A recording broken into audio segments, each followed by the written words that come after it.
Hello everybody and welcome to another Scuffed Radio video. Today's video topic is going to be repeater councils, repeater coordinators, whatever you want to call them. Most cities, states, or counties have some kind of repeater coordination body, and their sole purpose is to facilitate the fair and balanced implementation of what frequencies we have available to put up amateur radio repeaters. And they are generally a well-meaning bunch. Their intention and their mission is one that I believe is beneficial to hams as a whole, but the execution of this is often done in a manner that is not conducive for individual repeater owner rights. So I'm going to just relay you my story of putting up my 147.425 2-meter repeater in the North Alabama area. I'm going to kind of go over what my experience was and what the ultimate outcome was and what you can do to have the smoothest possible repeater setup process that you can. So when I first had the idea to put up a repeater, I was immediately told by the local repeater council that there were 0 open frequency pairs. They told me if I wanted a repeater, I would have to join a wait list of several years. And they listed numbers off like 5 years, 10 years. And the 5-year number was actually if I wanted to put up a low profile repeater, which means the coverage area would have had to be very small and contained to a local area.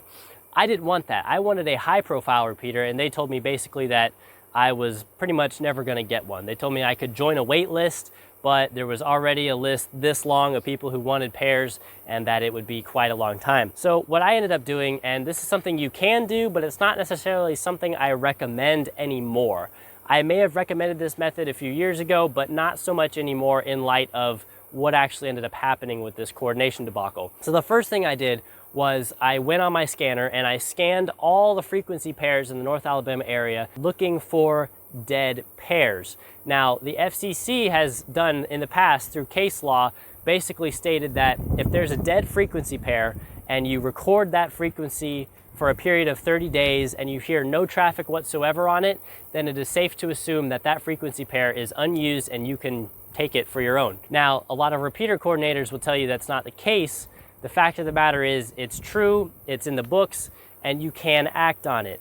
Now, should you act on it? Well, that's a bit of a different story. So what I did initially was scan around. I found multiple open pairs from repeaters that were off the air and had not been on the air in some time. This included the 147.180 pair, which I had been familiar with since I moved here and was able to say confidently that there was no repeater on this frequency and that it was just a dead pair.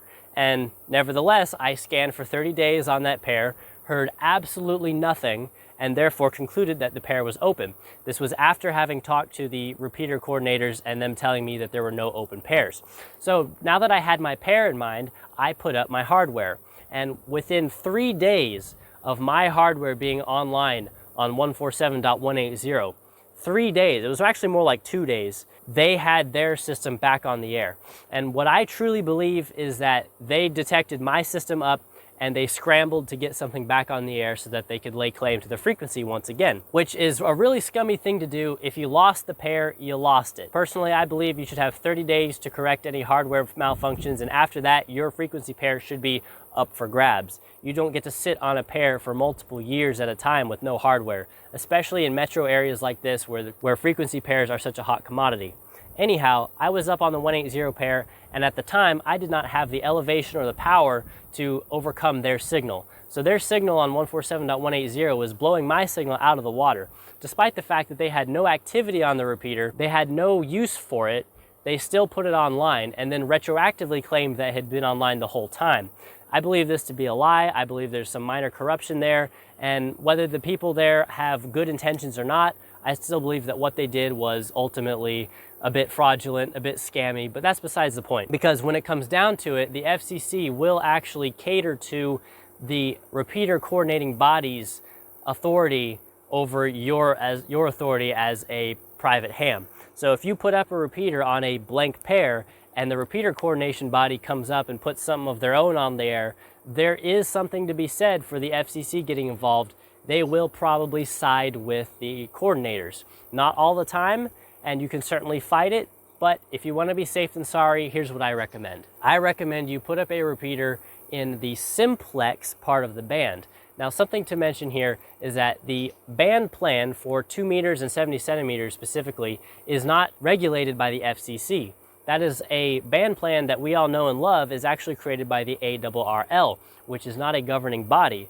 Therefore, you can safely ignore their band plan and do what you want. So what I ended up doing was put up a 147.425 as my transmit frequency and 146.425 as the input frequency. This is a 1 megahertz split, which has other benefits aside from being safe from the coordinators, such as increased separation means you can run more power with less descents, stuff like that. And most radios can still transmit on an odd split like that.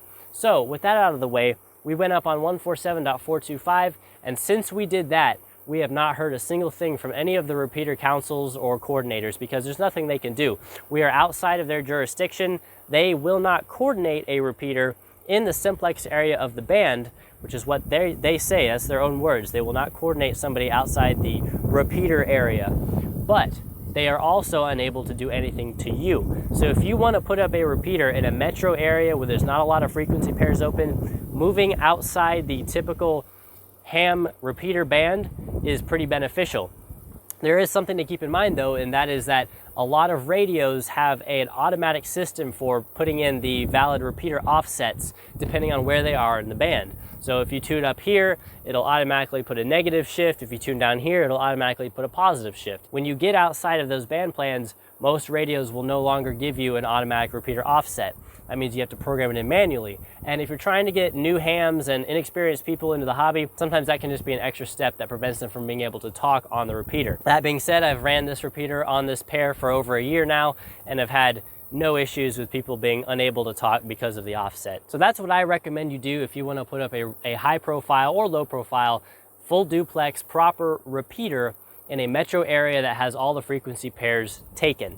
Remember, a repeater council or repeater coordinator body has no actual authority over you. And as much as they can threaten and say that you're going to get fines and jail time and all this stuff, they actually can't do anything to you. The FCC only cares whenever there's active interference going on, and even then, it takes a lot to get them to actually reply back to a complaint. So you're basically on your own. If you wish to put something up, you have to take full responsibility and you have to fight the fight to get this repeater on the air. And as someone who's sometimes new to the hobby, new to the world of the FCC, they can often be very scary in their threats and dire warnings of what will happen to you if you dare to follow this course of action. But I went through it, nothing happened to me. Numerous other people I know who own repeaters have had the same thing happen and nothing happened to them. The coordinators simply can't do anything to you. And that's really the main takeaway of this video. A coordinating body is there for the betterment of everybody. It's there. They usually have good intentions, but in situations where you cannot cooperate with them and still get a repeater, you have to go outside their boundaries and you have to go outside their area of authority, which they have very limited of to begin with. But you have to just sidestep the whole process and do what you gotta do to get a repeater on the air. Anyway, guys, I hope this video was educational and hope you learned something. As much as some people may disagree with me, this is the facts of the reality.